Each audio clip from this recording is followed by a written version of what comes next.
Hey everybody, I just came on here to do a little get ready with me and chat about Aretha Franklin. I watched her funeral today and I just wanted to come on do a little chatty get ready with me about it. So I'm just going, my mind's going all kind of whirling ways. Today, Aretha Franklin was laid to rest and I decided I'd get on here and chit chat with you about Aretha Franklin. Wow, I throw a little makeup on myself. I've already put my under eye, well, just put a base on my eyes. Now, I'm still panning my palette. I need to do my video with the update, but I'm gonna use this color right here. Yes, always. I might be a little scatterbrained today. I have from, I guess, around noon to 4 o'clock, been watching the funeral processions, and it was like the biggest free concert of the century. It had gospel artists, pastors, it had Minister Farrakhan from the African American Muslim tradition, and it had so many varied pastors from the various black churches and forms of the black churches, including the black political church with Minister Jesse Jackson. So you had pastors who preached the word of God, and then you have pastors who preached the lifestyle of God. And then you had Shirley Singer, an old gospel singer, probably from the same time period as Aretha Franklin.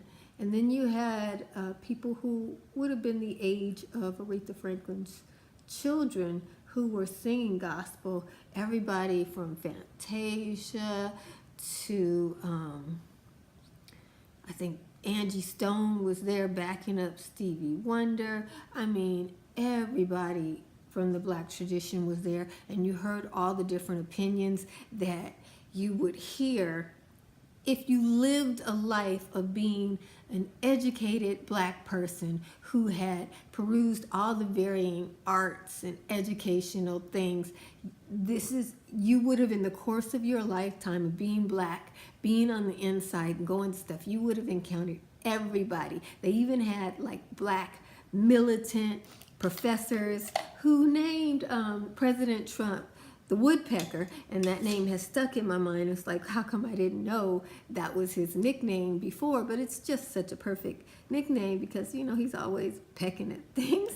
So, it was just a great time. Everybody enjoyed Aretha Franklin's funeral like it was a party, and her grandchildren were there front and center at the funeral as if they arranged everything. These little young kids, I mean, they might be 20, I don't know, but some of them look like they're still teenagers.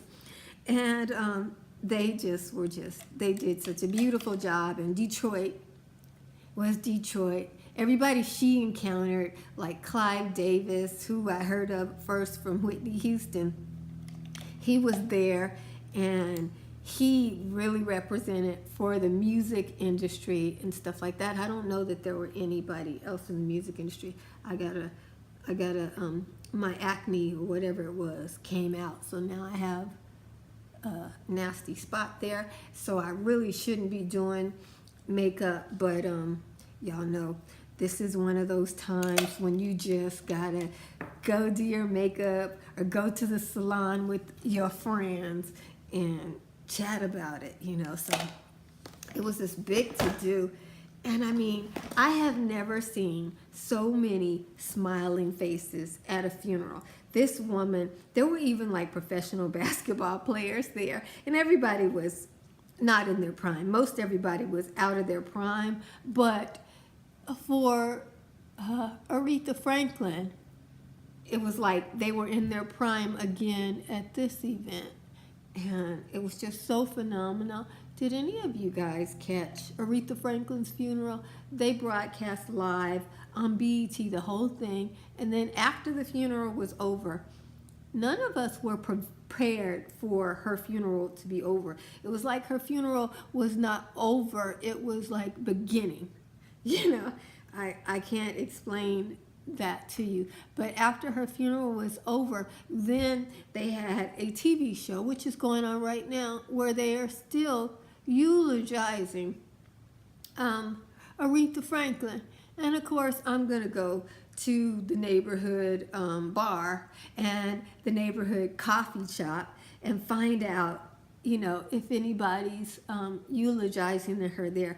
Boy, I wish I was on Crenshaw today, because I know that on Crenshaw, if I were in Leimert Park, which isn't Leimert Park anymore, we would have all come together for some kind of eulogy. All tonight would have been a party and a eulogy. If you look back on some of my past videos of like 5 years ago, when Leimert Park was still Leimert Park, before racism came in and attacked it. But I believe the Lord has new opportunity for the African American to have a voice in the United States of America, in California. Again, it is coming. It's just that, you know, the current racism is hitting us hard. For those of you who are new, I'm using this blue right here. And it's a tough time in America overall. It's tough to be an American and watch the horrible things that are happening to America after our nation has worked so hard to pull itself out of its dastardly origins. I mean, let's just face it, you guys. The United States of America is built on the blood of Native Americans. I mean, essentially, some people came over here acting like this country was brand new when they found it, and killed up all the people who lived here and then took over their land. Now, after they did that, the next thing that happened is they went over to Africa to steal people from another continent, bring them to this continent, and work the land. Once they got finished with them, once slavery was no longer economically viable, slavery has a short span where it's economically viable. At a certain point in slavery, the people who you have enslaved become such a large number that you have to kill them off, or they become the people of the land. One of the two. So in the United States of America, you know, the blood of African Americans feeds the trees of the United States of America, along with the blood of the Native Americans, because there's so many murders. I mean, you can turn on the news right now and you will find Caucasian white supremacists or Mexican supremacists who have entered into the profession of law enforcement, and on a day-to-day basis, they are attempting to murder and control the population or destroy the population of the African American. So, you know, that's just something we have to deal with right now. But of course, trouble don't last always, so it's just right now. It's not forever. As African Americans, we've been through genocide before, several times, you know. And when we call upon the Lord, we've been successful in it. Now, ironically, right now, African Americans are, just like all other people, going into idolatry, you know, all kinds of ancestor worship, and wanting to turn their back on our God, our Creator, saying that that is the white man's God.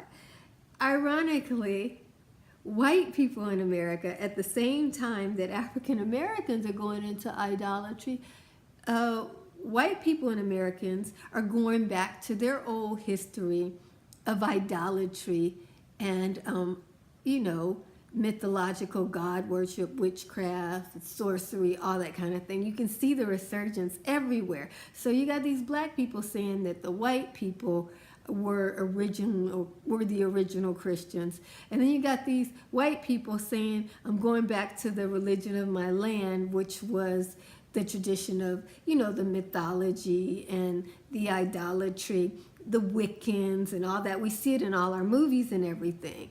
And so then you have to think, if the whites and the blacks are both saying that originally they were witches, who were the original Christians? You know, it's just something to think about when you look at what's happening in our land, because the United States of America has been a blessed nation. And it's been blessed by God. In spite of all our wickedness, we have overcome our wickedness by choosing to do right. I mean, we could have killed off, as a nation, we could have killed off all the African Americans a long time ago. We could have done it. We could have had a mass genocide like they did in Germany, and like when in Germany where they killed off all the Jews. We could have done that overtly. I mean, we did it in parts, and we're still doing it in parts, but we never wanted to publicly recognize ourselves as a killing field. And idolatrous nations have. And every time a nation goes into that kind of idolatry, we do see judgment. Like, for instance, in Florida. In Florida, they created laws so that they could kill off black people.